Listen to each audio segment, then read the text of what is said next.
All right, Tennessee 24, Alabama 17. Before we start, a couple stats here. This is Tennessee's first home game winning streak against Alabama since 2006. For context, I was 5 years old at that time. And Josh Heupel, this is a crazy stat. Josh Heupel's got more wins versus Alabama than Kirby Smart does. How about that, folks? You know what?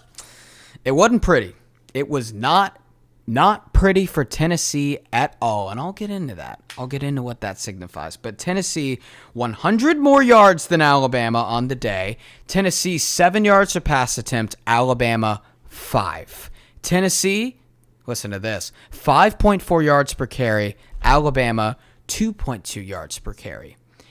Tennessee would have won by more in this game had they not had 2 red zone turnovers, 2 missed field goals, and 4 crucial drops in this game.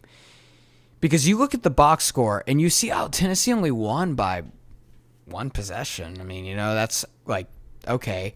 No, man. Tennessee was flat out the better team. And I will say this. Is this win got me reminiscent, obviously, with Tennessee taking the field goal post down and all of that.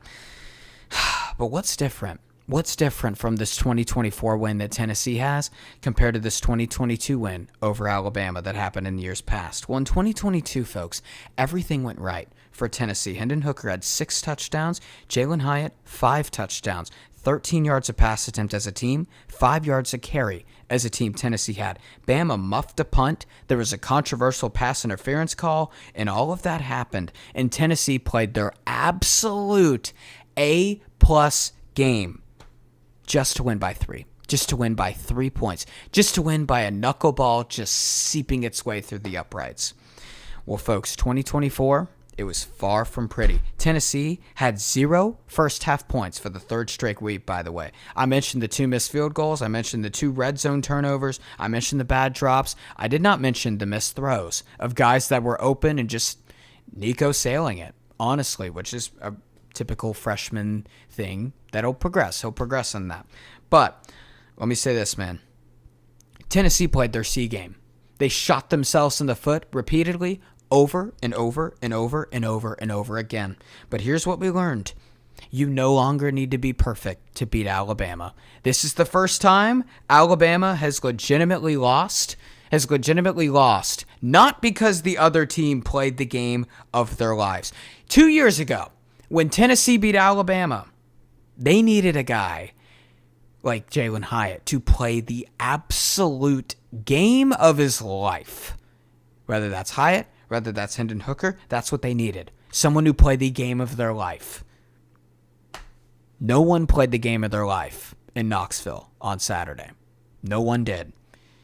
This is a new era, folks. This is a new era of college football because Tennessee, they could have won by more. That's for sure. But they made constant self-inflicted mistakes that a Saban Alabama most definitely would have not only capitalized on, but would have destroyed Tennessee on, would have not made it a contest.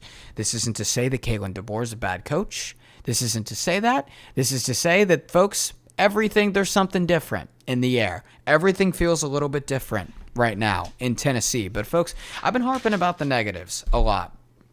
And let's get into the positives. So you ask, Harris, how did Tennessee actually win this game? What did they do? Well, coming into the game, the deciding matchup was, there were a lot, but there was one specific thing. It was the unit of Alabama's offense against Tennessee's defense. Bama averaging 42 points per game, Tennessee giving up 12. Both top 10 in the nation coming in. Those were their strong suits. Well, what specifically are the strong suits about each of those units, you ask? Well, Bama had 23 30-yard plays this season. That's 3rd in the FBS. Tennessee gave up just 3 30-yard plays all season this year coming into this game. That's the lowest in the FBS. You want to hear something?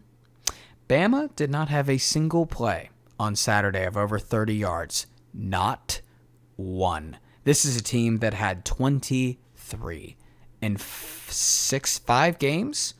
6 games. Ryan Williams, let's get more specific now. Ryan Williams was averaging 29 yards per catch on the season coming into this game. And I mentioned in the preview that the matchup to watch was Ryan Williams against Jermod McCoy. What did Ryan Williams do against Tennessee, you ask? Well, he had 18 targets. He caught 8 passes, 44% of them, 73 yards, 4.0 yards per target. His longest play was 16 yards. Jermod McCoy, who's one of the highest graded defensive backs players in the Triple H model, was targeted 11 times. He gave up 5 catches for 44 yards, and I don't know if you saw it, but he had a crucial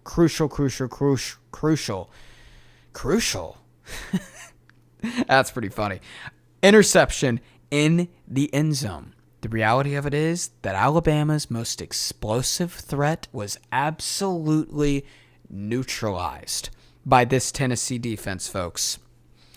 And Tennessee won that matchup.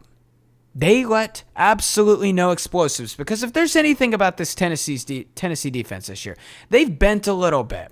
They've let teams in the red zone, but darn it, they haven't broke. They have not broke. And Alabama, if they were going to beat Tennessee, they probably had to break them in hindsight, and they didn't. Another thing here, Jalen Milroe in the pocket. This is something that's very important if you want to beat Alabama. If you let him get to the outside, get to the boundary, and beat those linebackers or beat those pressing safeties to the boundary, well, it's going to be a long day for your defense, because Jalen Milroe is going to make you pay. And we saw that when Jalen Milroe played Georgia. 16 carries, 117 yards on the day for him against Georgia. You want to know Jalen Milroe's stat line against Tennessee on the ground? 11 carries, 14 yards. 14 yards on 11 carries. Tennessee not only won the matchup in the DBs versus the wide receivers, they kept Jalen Milroe contained as well. That's a huge part. And even another part in itself, the trenches. Tennessee not only won the trenches, they dominated the trenches. 5.4 yards per carry as a team Tennessee had. And you want to know what they gave up? 2.2 yards per carry. I got this term, and I call it an identity stat. An identity stat. When you have a stat that directly reflects who you are as a team, that directly reflects your identity. Well, Dylan Sampson carried the ball 26 times for 139 yards. 26 times. No, folks, this is not 1995. 5.3 yards per carry. 2 touchdowns. Again, Tennessee 5.4 yards per carry. Alabama 2.2. There's a lot of reasons you can point to as to how and why Tennessee won this game.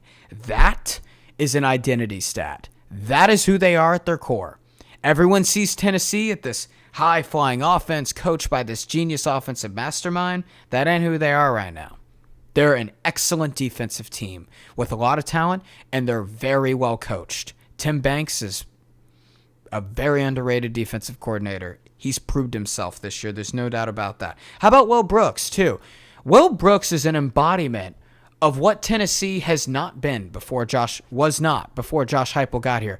A former walk-on who made a play to get a crucial interception on Jalen Milroe and has solidified himself as a clear impact starter on a fantastic defense. It's like I talked about with Gunnar Helm in Texas. Texas didn't have those type of 3-star guys who would stick around and develop in the 2010s. They may have had 1 or 2, but it was incredibly rare. Tennessee didn't have that in the 2010s either. They didn't have guys like Will Brooks. Guess what? They do now. And that's what I call a culture guy. A culture guy is someone that is a product of the culture.